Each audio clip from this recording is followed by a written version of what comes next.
Husband. ಎರಡನೇ thanks ಹೇಳೋದು ಬಾಕಿ ಇದೆ, ಅದಾದ್ಮೇಲೆ ನಿಮ್ಮ ಮಾತು ಮುಂದುವರಿಸಿ. ಫೈಟಿಂಗಿಗೂ ಮುಂಚೆ ರೌಡಿಗಳ ಹತ್ರ ನನ್ನ ಹೆಂಡತಿನ ಯಾಕ್ರೋ ಕಿಡ್ನಾಪ್ ಮಾಡಿದ್ರಿ ಅಂತ ಕೇಳಿದ್ರಲ್ವಾ, ಅದಕ್ಕೆ ಎರಡನೇ ಥ್ಯಾಂಕ್ಸ್. ದೂರ ಆಗೋ ಸಮಯದಲ್ಲಾದ್ರೂ ನನ್ನ ಹೆಂಡತಿಯಾಗಿ ಒಪ್ಕೊಂಡ್ರಲ್ವಾ, ಖುಷಿ ಆಯ್ತು. ರೀ ಏನೋ ಫ್ಲೋನಲ್ಲಿ ಹಂಗಂದೆ ಅಷ್ಟೇ, ಹಂಗಂತ ನಿಮ್ಮನ್ನ ಹೆಂಡತಿಯಾಗಿ ಒಪ್ಕೊಂಡೆ ಅಂತೆಲ್ಲ ಅನ್ಕೊಳಕ್ ಹೋಗ್ಬೇಡಿ. ನಿಮ್ಮನ್ನ ಹೆಂಡತಿಯಾಗಿ ಒಪ್ಕೊಂಡಿದ್ರೆ ಯಾಕ್ರಿ ನಿಮ್ಮಿಂದ ಡಿವೋರ್ಸ್ ತಗೋತಿದ್ದೆ ನಾನು? ಹಸ್ಬೆಂಡು ಈಗಲೂ ಕಾಲ ಮಿಂಚಿಲ್ಲ, ದೋಸೆನ ಮುಗ್ಚಾಕೋತಾರ ನಿಮ್ ಮನ್ಸನ್ನು ಒಂದ್ಸಲ ಮುಗ್ಚಾಕಿ, ಇನ್ನೊಂದಿರೋ ಮನ್ಸ್ಗೆ ಒಂದ್ ಸ್ವಲ್ಪನಾದ್ರೂ ಸಮಾಧಾನ ಸಿಗತ್ತೆ. ಅದನ್ನೇ ನನ್ ಪುಣ್ಯ ಅಂತ ಅನ್ಕೊಂಡು ನಿಮ್ಮನ್ ಜೋಪಾನವಾಗಿ ಮಗು ತರ ನೋಡ್ಕೋತೀನಿ. ಏನಂತೀರಾ? ಅದು ಜನ್ಮದಲ್ಲಿ ಸಾಧ್ಯ ಇಲ್ಲ. ಈಗಾಗಲೇ 107 ಮೆಟ್ಲು ಹತ್ತಿರೋ ನಾವು ಇನ್ನು 108ನೇ ಮೆಟ್ಲು ಅಂದ್ರೆ ಕೊನೆ ಮೆಟ್ಲಲ್ಲಿ ಇದೀವಿ. ಇನ್ನೇನಂದ್ರು ಬೆಟ್ಟದ ಮೇಲೆ ಕಾಲಿಡೋದಷ್ಟೇ ಬಾಕಿ. ಹಾಗಾದ್ರೆ ನನ್ ಕಾಪಾಡಕ್ ಯಾಕೆ ಬಂದ್ರಿ ಹಸ್ಬೆಂಡು? ನನ್ಗೆ ಏನಾದ್ರೂ ಆಗಿದ್ದಿದ್ರೆ ನಿಮ್ಗೇನು?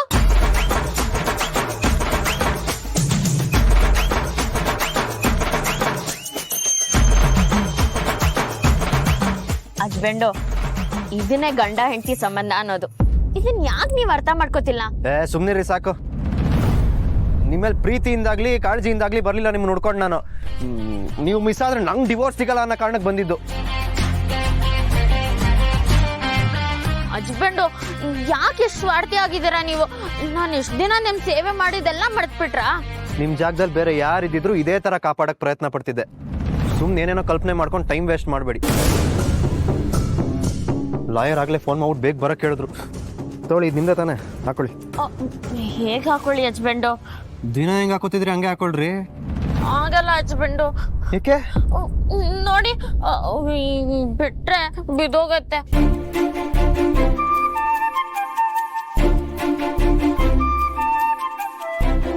ಸರಿ ಬಿಡಿ. ಬಳೆ ಇಲ್ದೆ ನಾನು ಎಲ್ಲೂ ಬರಲ್ಲ. ಮತ್ತಿನ್ನೇನ್ ಮಾಡೋದು? ನೀವೇ ತೋರಿಸಿ. ಭಾರಿ ಅಡ್ವಾಂಟೇಜ್ ತಗೋತಾ ಇದ್ದೀರಾ. ನೋಡಿ,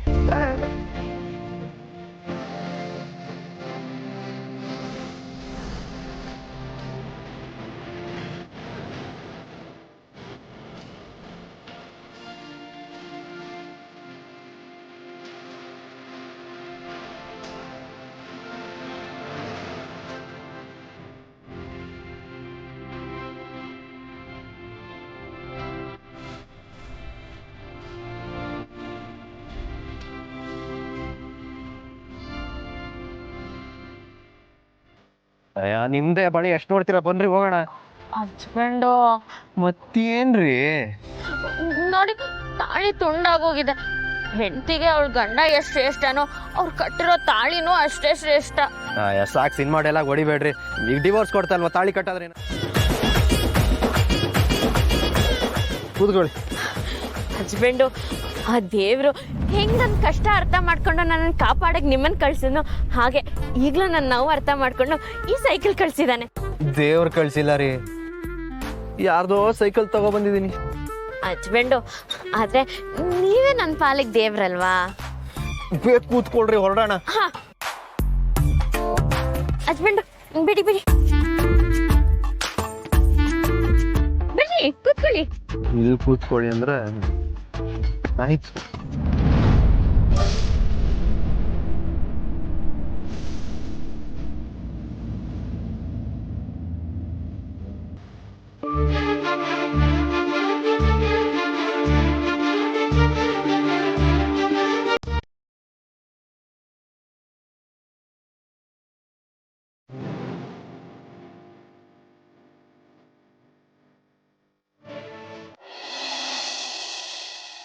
ಈಗ ಅವನು ಯಾರು, ನಾನು ಯಾರು? ಅವನ ಮನೆಗೂ ಸಂಬಂಧ ಇಲ್ಲ. ಜವಾಬ್ದಾರಿ ಇಲ್ದಿರೋಂಥ ಮಗ ಇದ್ರೆಷ್ಟು ಹೋದ್ರೆಷ್ಟು.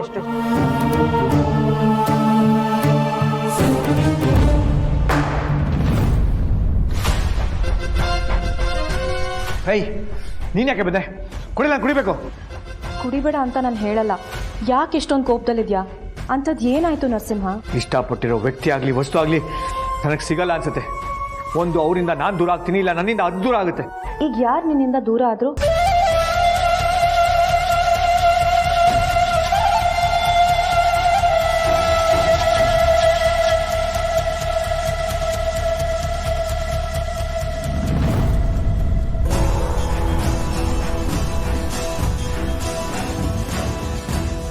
ನಿನಗೆ ನನ್ನ ಮೇಲೆ ನಂಬಿಕೆ ಇದ್ದರೆ ಮಾತ್ರ ಏನಾಯಿತು ಅಂತ ಹೇಳು. ಯಾಕಂದರೆ ನನಗೆ ಮುಂಚೆ ಥರ ನಿನ್ನ ಮೇಲೆ ದ್ವೇಷ ಕಾರೋ ಸಂಜನಾ ಅಲ್ಲ, ಕರುಣೆ ಕಾಳಜಿ ತೋರಿಸೋ ಹೊಸ ಸಂಜನಾ.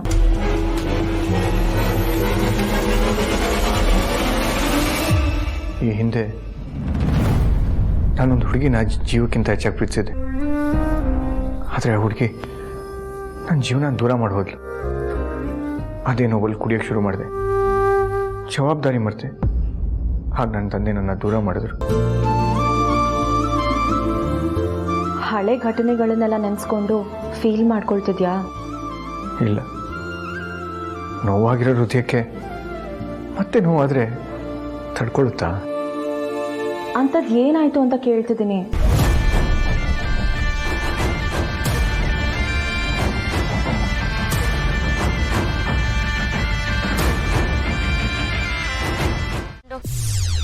ಮತ್ತೇನ್ರಿ ನಿಮ್ದು?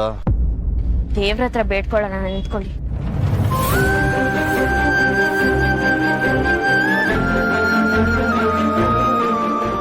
ದೇವ್ರೆ, ನಿನ್ ಥರನೇ ನಾನು ನನ್ನ ಗಂಡ ಯಾವಾಗಲೂ ಒಟ್ಟಿಗೆ ಇರೋ ಥರ ಆಶೀರ್ವಾದ ಮಾಡು.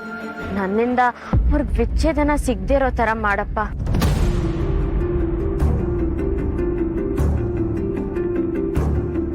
ನನ್ಗಿಷ್ಟ ಇಲ್ಲದೆ ಇದ್ರೂ ನನ್ನ ಹತ್ರ ವಿಚ್ಛೇದನ ತಗೊಳ್ತಿದ್ದೀರಾ ಅಲ್ವಾ? ಅದಕ್ಕೆ ದೇವ್ರ ಹತ್ರ ಬೇಡ್ಕೊತಿದ್ದೀನಿ. ಬೇಕಿದ್ರೆ ವಿಚ್ಛೇದನ ಸಿಗ್ಲಿ ಅಂತ ನೀವು ಬೇಡ್ಕೊಳ್ಳಿ. ದೇವ್ರಿಗೆ ಏನು ಸರಿ ಅನ್ಸುತ್ತೋ ಅದನ್ನೇ ಮಾಡ್ತಾನೆ.